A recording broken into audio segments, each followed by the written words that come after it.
Livro Entre a Terra e o Céu, por Francisco Cândido Xavier, pelo Espírito André Luiz. 6. Num lar cristão. Propunhamo-nos seguir o caso de Zulmira, não só para cooperar a favor de suas melhoras, mas também para registrar os ensinamentos possíveis e, solicitando o concurso de Clarencio, dele ouvimos judiciosas ponderações.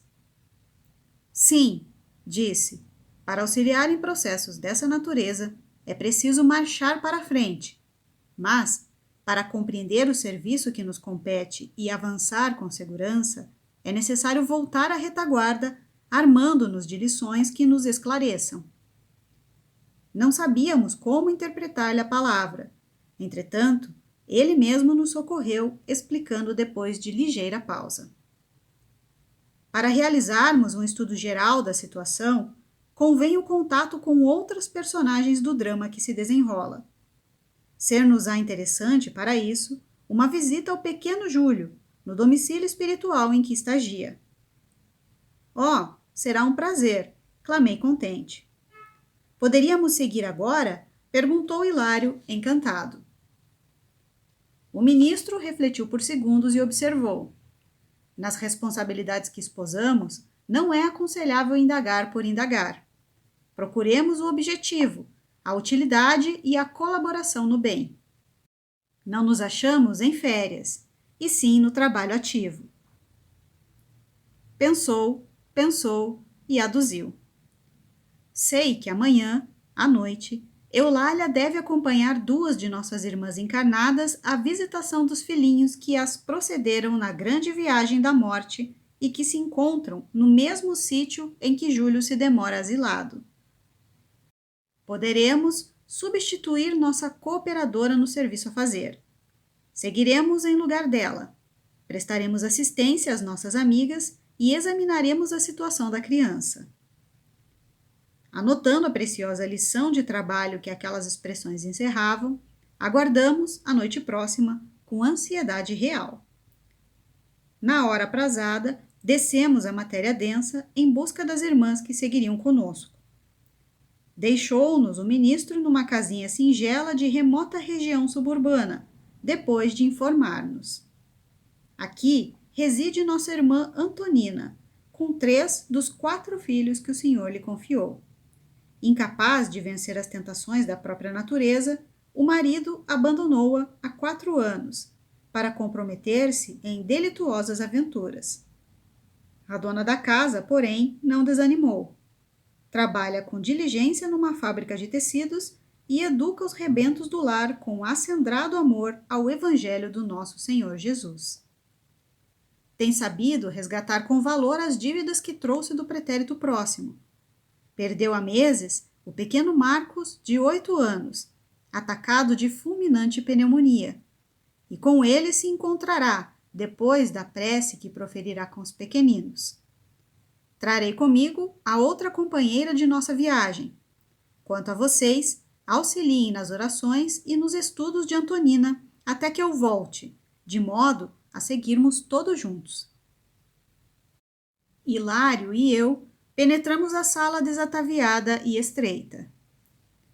Uma senhora ainda jovem, mas extremamente abatida, achava-se de pé junto de 3 lindas crianças, 2 rapazinhos entre 11 e 12 anos e uma loura pequerrucha, certamente a caçula da família, que pousava na mãezinha os belos olhos azuis. Num recanto do compartimento humilde, triste velhinho desencarnado como se colocava à escuta.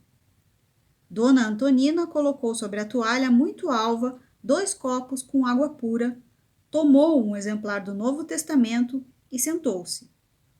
Logo após, falou carinhosamente. Se não me falha a memória, creio que a prece de hoje deve ser feita por Lisbela.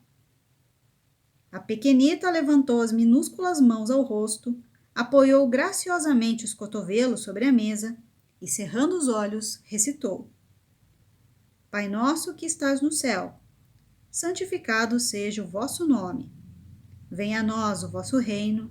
Seja feita a vossa vontade, assim na terra como nos céus. O pão nosso de cada dia dai-nos hoje. Perdoai as nossas dívidas, assim como perdoamos aos nossos devedores. Não nos deixeis cair em tentação e livrai-nos de todo o mal. Porque vosso é o reino, o poder e a glória para sempre. Assim seja. Lisbela abriu os olhos de novo e procurou silenciosamente a aprovação maternal. Dona Antonina sorriu satisfeita e exclamou: Você orou muito bem, minha filha.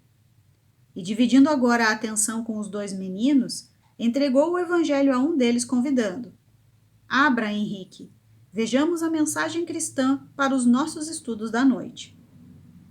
O rapazinho escolheu o texto ao acaso, restituindo o livro às mãos maternais. A genitora, emocionada, leu os versículos 21 e 22 do capítulo 18 das anotações do apóstolo Mateus. Então Pedro, aproximando-se dele, disse: Senhor, até quantas vezes pecará meu irmão contra mim e eu lhe perdoarei? Até 7? Jesus lhe disse: Não te digo que até 7, mas até 70 vezes 7. Calou-se Dona Antonina como quem aguardava a manifestação da curiosidade dos jovens aprendizes. O pequeno Henrique, iniciando a conversação, perguntou com simplicidade: Mãezinha, por que Jesus recomendava um perdão assim tão grande? Demonstrando o vasto treinamento evangélico, a senhora replicou: Somos levados a crer, meus filhos, que o Divino Mestre, em nos ensinando a desculpar todas as faltas do próximo, inclinava-nos ao melhor processo de viver em paz. Quem não sabe desvencilhar-se dos dissabores da vida, não pode separar-se do mal.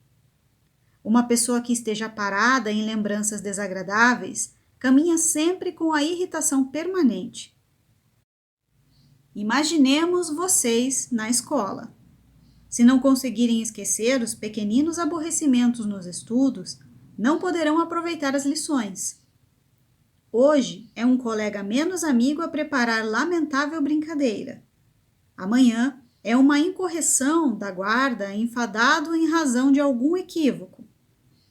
Se vocês imobilizarem o pensamento na impaciência ou na revolta, poderão fazer coisa pior, afligindo a professora, desmoralizando a escola e prejudicando o próprio nome e a saúde.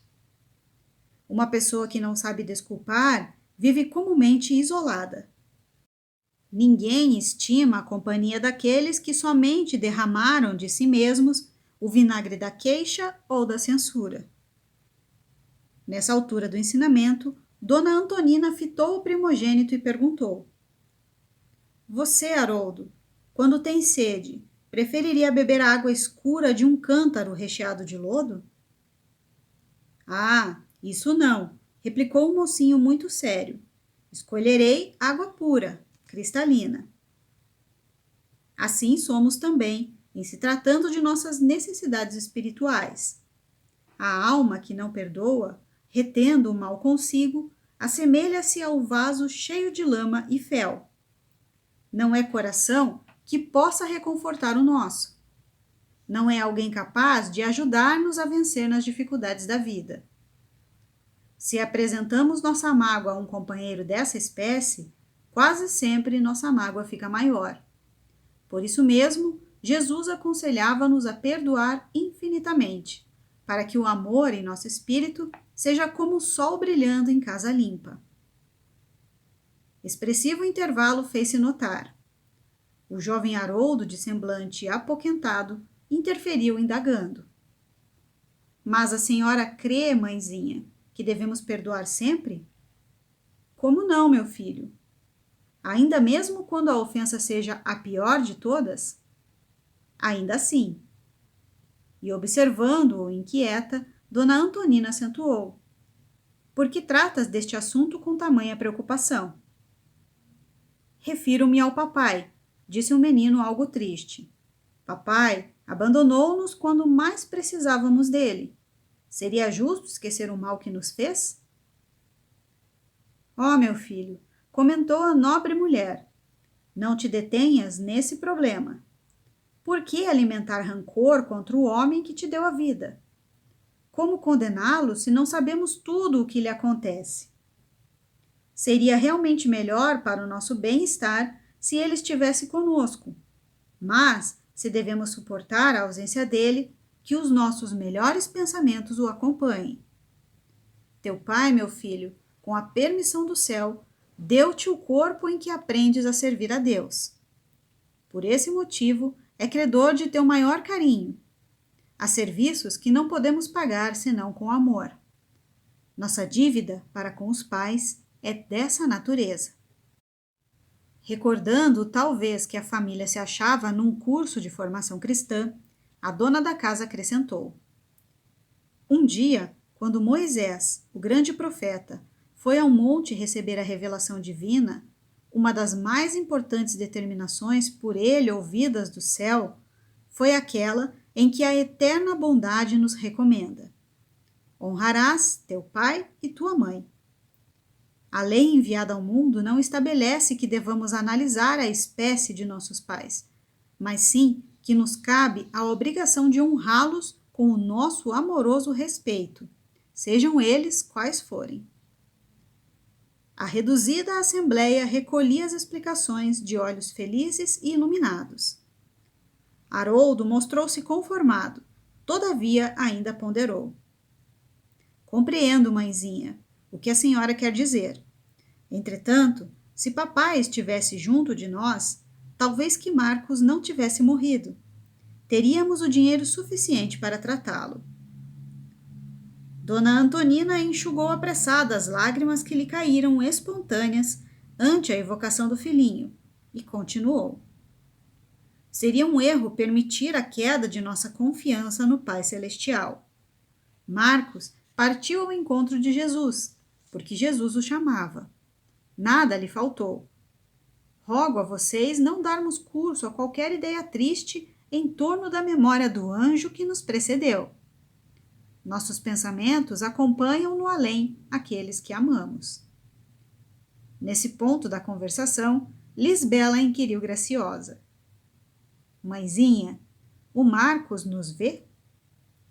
Sim, minha filha, esclareceu Dona Antonina, emocionada. Ele nos ajuda em espírito, pedindo a Jesus forças e bênçãos para nós. Por nossa vez, devemos auxiliá-lo com as nossas preces e com as nossas melhores recordações. Dona Antonina, porém, pareceu asfixiada por enormes saudades. Enquanto os meninos comentavam com interesse os ensinamentos da noite, demorava-se absorta, mentalizando a imagem do pequenino. Quando o relógio assinalou o fim do culto, solicitou a Henrique fizesse a oração de encerramento.